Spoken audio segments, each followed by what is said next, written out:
Welcome to my garden. So today, we waited until a blizzard. It's just starting now. A bad storm is coming through, nor'easter. But we wanted to take a moment to kind of walk you through the winter garden. We've been kind of MIA from YouTube videos. I really am not comfortable doing them, but I thought I'm gonna keep trying. So this is my hydrangea corner, and you'll see there's an ode to Easter Island over here in the corner. Um, these hydrangeas are probably about 26 years old. I don't even know what the variety is. This one blooms, as you can see from the dead blooms. This one blooms consistently every year. This one has not bloomed in 26 years, so guess what? He's coming out this year. Come on this way.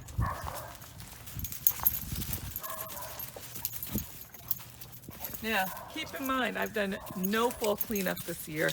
With COVID, I was very busy with school and had no time to get out here after summer. This is a very sorry looking, look at cane borers. Look at the cane borer holes.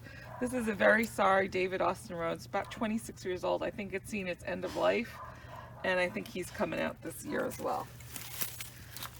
There's some bee balm mixed in here. This is another hydrangea. This is pistachio, never bloomed, so he might be coming out. Another very sad David Austin rose. I believe this one is a red one called the Prince. Produces probably one or two beautiful flowers for the year, and then we never see anything else. Got some branches from my neighbor's yard. This is another hydrangea. I'm gonna have to look up I have them in my gardening plan, but I don't remember what this one is. It does bloom, so he's gonna stay. This is another David Austin rose. This is my Abraham Darby. Can't part with them. Love him. Beautiful apricot flowers. Smells like juicy fruit gum. I'm gonna try to rehab him. Again, he's about 26 years old too. There's some heucheras mixed in here. This is, and you can see it actually started, the buds are starting to swell. This is a variegated hydrangea. Again, about 25 years old, never bloomed. Out he comes. Here we have our arbor that we created. It's out of cedar. I had an arbor here and it kind of collapsed after a number of years. So we designed and built this one ourselves. And these two roses on either side are Zephyr and Druin roses. They're thornless, as you can see. They're pretty good. I get some nice flowers out of them. They need to be tied up. They're kind of wild. You'll see there's a clematis mixed in there. And then we got some hardy hibiscus back in the corner and a lilac twig back there, which we're still waiting for it to bloom. Okay, we've got a rose here.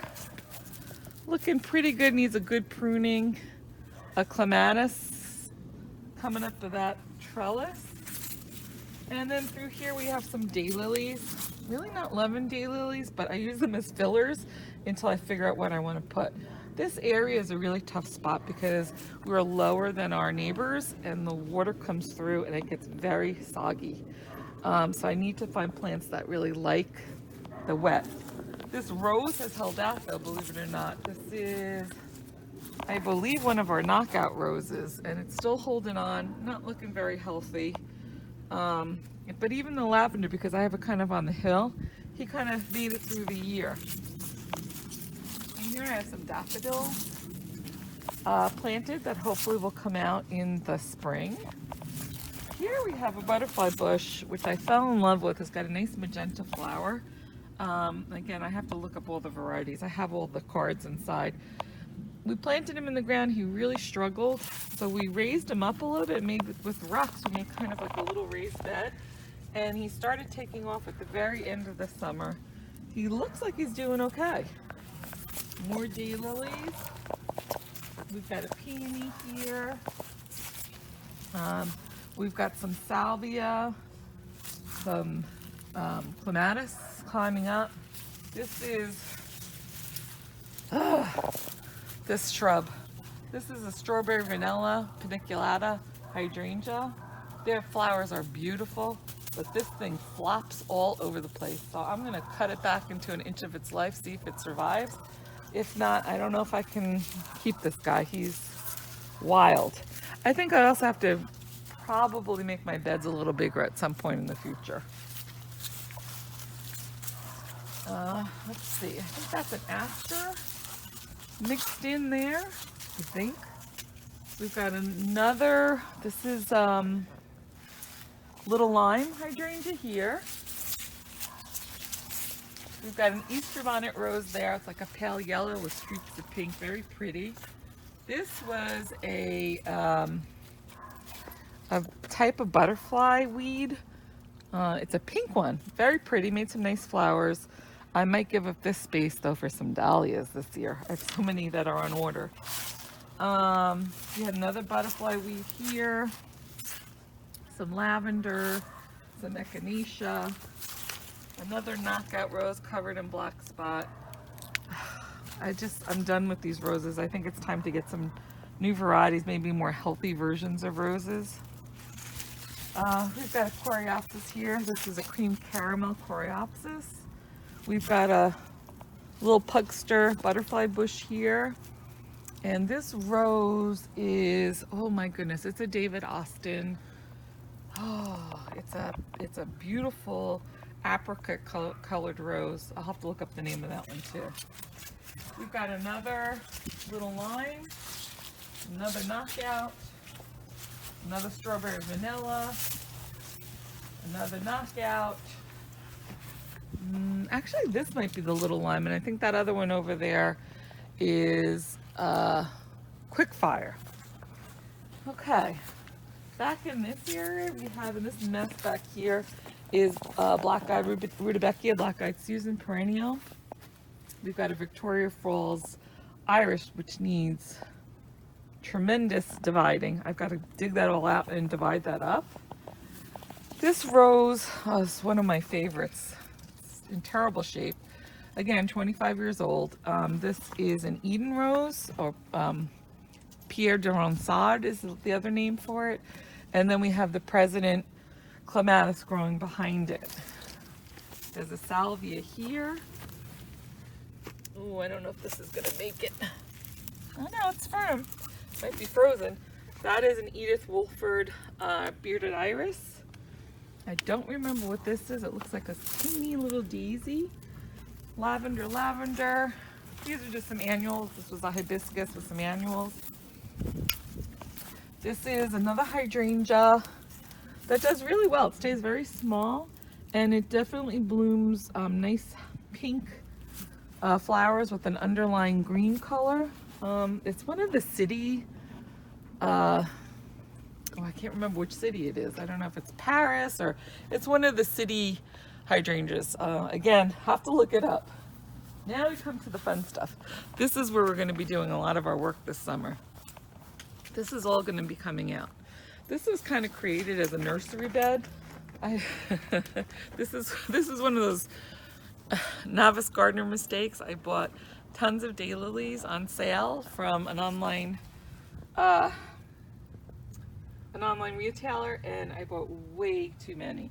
They were tiny little babies. I didn't think half of them were going to make it, so I just kind of didn't know where to put them, so I threw them all in here, and they took off, and they took over this bed. I do have some wildflower back there, and that rose is a polka, another apricot. I have a thing for apricot roses. Again, that's looking pretty sad. Over here, I think this was a tournament of roses that my sister had given me, and that one's a Julia Child. It's on its own root. That one I'm going to dig out and save. This one, maybe if I move it, it might have some hope. But in any case, everything from this bed is going to come out, and we're going to make 3-foot wide beds here, about 3 feet by 6 feet. It'll come out to about here,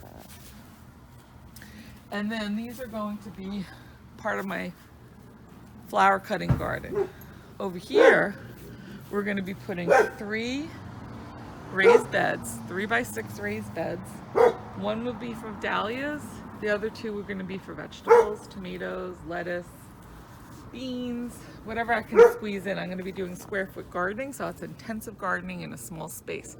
You're going to come along on this tour with me, so you'll learn all about it as I am. This is the first time I'm growing vegetables. Back over here is what we call our Buddha garden. It's our Zen garden.